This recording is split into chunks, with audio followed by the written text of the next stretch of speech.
So today we are in Oxford, and Oxford is known for its university also because of Harry Potter. Some of the scenes in Harry Potter were shot in Oxford using some of the buildings, and Oxford University inspired some of Harry Potter, but none of that is why I'm in Oxford. I'm in Oxford to see an onion and maybe have a look around as well, because that's what I normally do. But let's go see an onion as well. So this is University's Park, I believe. I'm going to wander through here because it's quiet, and then we're going to head back to the main university campus area, because what we're looking for is the Natural History Museum, and then there's a museum at the back of that. So that's what we're looking to find. We're just having a look around here first.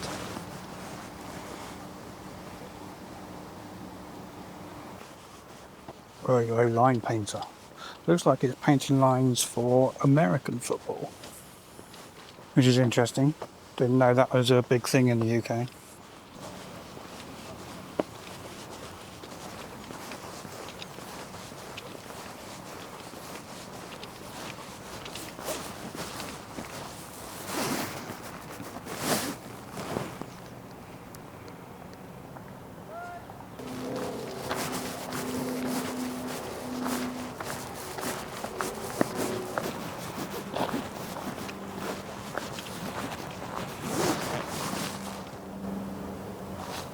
Robo painter went a bit wobbly there, look.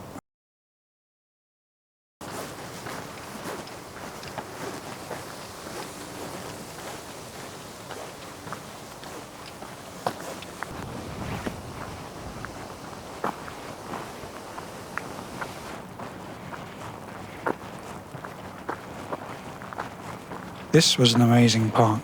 It's right next to the universities if you want to go and have a look. Amazing trees on, amazing colours in the trees there. It was really something to look at. And I think there was another photographer around as well. So yeah, a really nice place.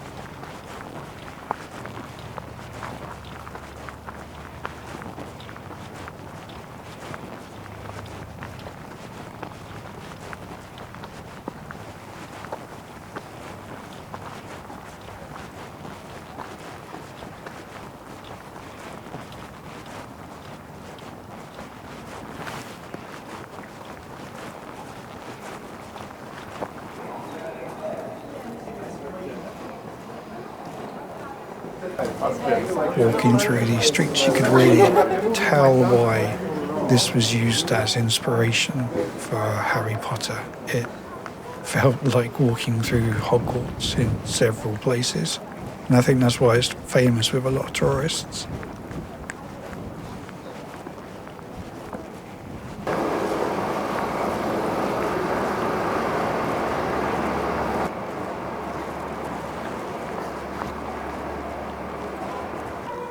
This place was unreal. I'm not going to try and pronounce the name of it. Bedelian Library. Probably messed that up, but there we go.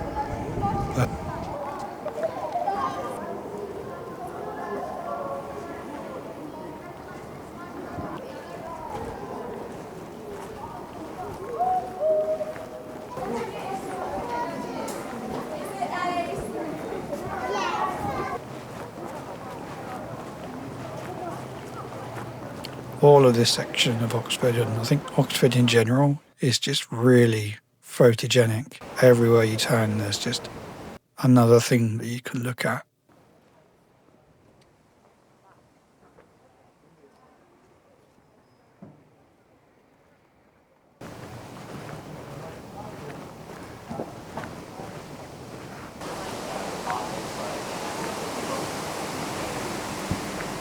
Yeah, some more undergraduate scholarships of undergraduate, but they're like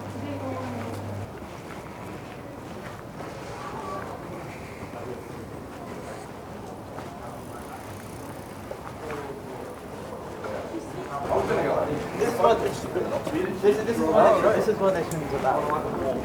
Walking nice when it's all chill. yeah, but if it's When it's a an hour and a feature. half. Yeah.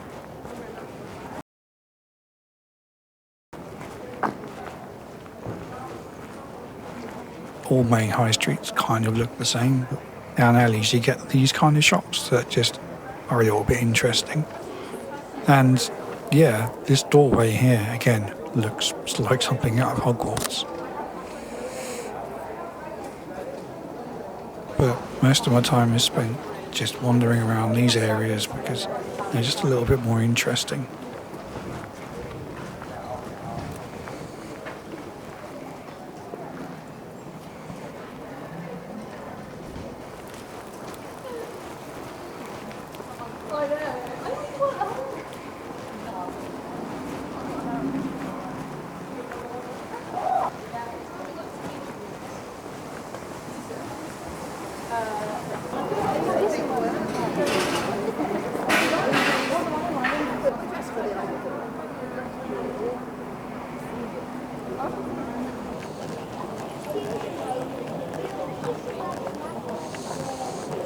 And I didn't know, but I thought Cambridge was really known for bikes, but the amount of bikes in Oxford is also quite crazy. There are lots of them, and they drive straight through red lights. They just don't really care. Drive, cycle, ride. They ride through red lights, so yeah, just be careful. They don't really care too much.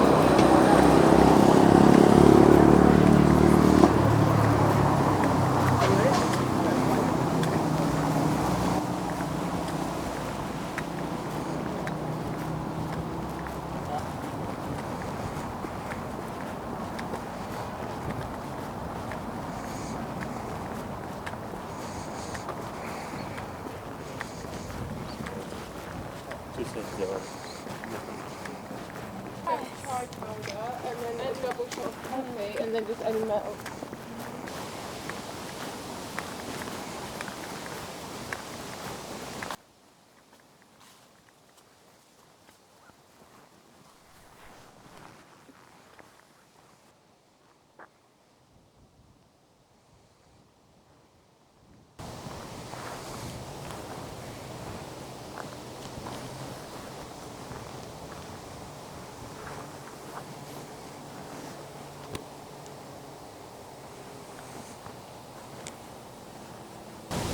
It's been a bit of a manic trip around Oxford so far.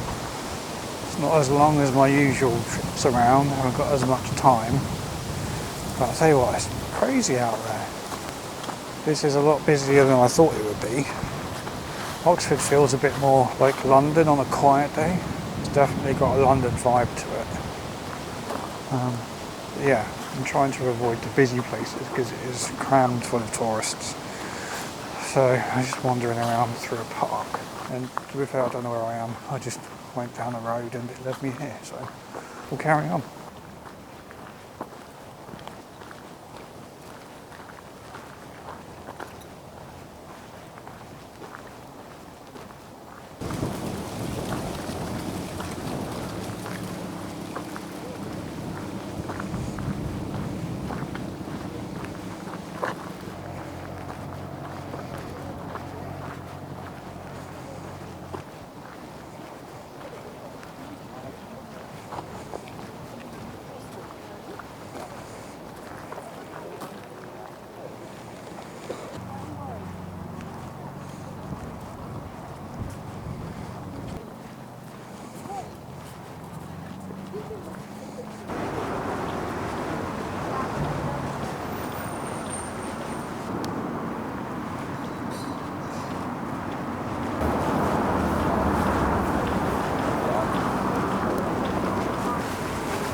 Made it to the Natural History Museum in Oxford. It's quite a building, that. I have to go and have a look what's inside, but I'm going to do some stealth filming around there because it's school holidays, so I didn't time this one correctly, but also don't want to disturb anybody else. But we'll go and have a look around, right?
This museum at the back, this Pitts River Museum, is amazing.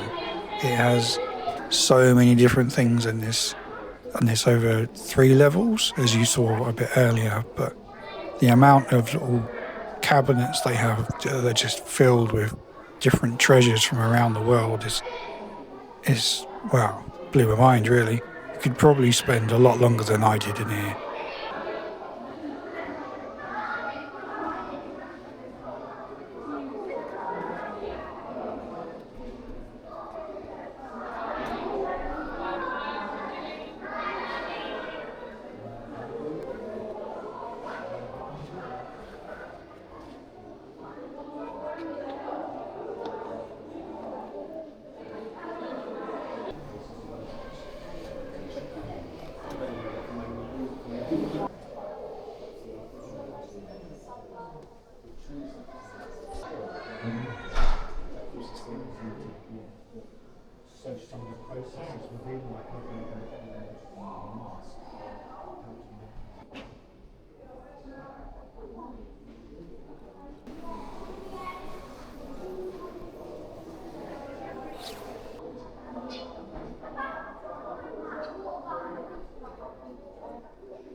But I came here in search of an onion, and the only way I can make that make any sense is by showing you this story.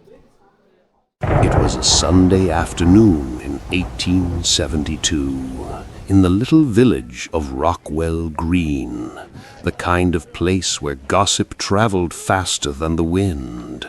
The barley mow was a bustling place to escape the chill. Low ceiling, smoky hearth, the same faces drinking the same cider as always. Then came the gust, a howl down the chimney, a rush of soot, and the sound of something rattling above. Before anyone could move, 3 or 4 small black shapes tumbled out onto the hearth. At first they laughed, but when the smoke cleared, they saw what they were. Onions, shriveled, hard, and pierced through with pins, each one bound tight in wire, hung from a rusted loop. One of the lads picked one up, turned it in the firelight, and read the faded label still tied to the stalk, John Milton. That name silenced the room. Everyone knew Milton, a shoemaker, temper quick, and more than one person owed him money. Someone muttered it was witch work. Hurt the onion, hurt the man. Hang it in smoke, and watch his health dry up like the layers of the bulb itself. They left the onions where they fell, but by nightfall word had spread across the Rockwell Green. Some said the landlord had hung them himself to strike at the magistrate who'd tried to close his alehouse. Others said it was a curse that had turned back on Milton himself. Weeks passed, and the talk of the onion curse filled every corner of Rockwell Green. How it rolled out of the chimney, how its pins gleamed like tiny needles of vengeance. The magistrate's wife fell ill that winter with a fever that nearly took her life, and though she recovered, the village was certain the onions had something to do with it. Years later, a scholar named Edward Tyler came through. He collected the 4 onions and took them to Oxford, where they were studied as relics of English superstition. But in time, 3 vanished without explanation, leaving only one behind, the one marked with John Milton's name. That last onion still sits there today, brown and brittle behind its glass. Thousands of people walk past it every year, not knowing what it might have done. No one knows what became of Milton in the end, or whether the curse ever found its mark. But sometimes I wonder if the onion did its work after all. Quiet, patient, and unseen, until there was nothing left to take. And then in this cabinet, right here, is that onion, as well as lots of other items like a toad and a lamb's heart that are stabbed through with objects, all to do with sympathetic magic. So there we go, we found the onion, and if you want to come and have a look yourself, it's probably the best museum I've been in. It's the Pitt Rivers Museum, Anthropology and World Archaeology Museum, which is at the back of the Natural History Museum, which I didn't really spend much time in because you should come here yourself and have a look. That's kind of the point of this one. It's an amazing place. Looks like you are a photographer. Could you I'll take try. one shot, please? Yeah? Yes, as much as possible. Getting stopped to take people's pictures.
I wish I could have explored this bit a little bit more, but I was running out of time, unfortunately.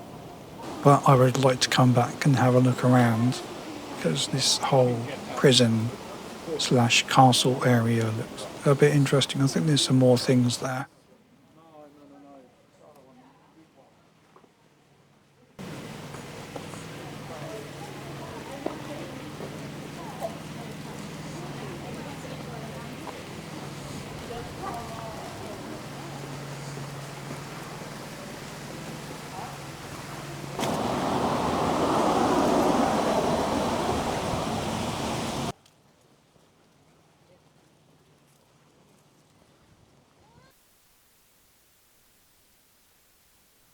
And then heading back to the train station, I found the canal, so I'll leave you with some canal vibes.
And me being me, I completely forgot to record an ending to this video, so this bridge is that ending.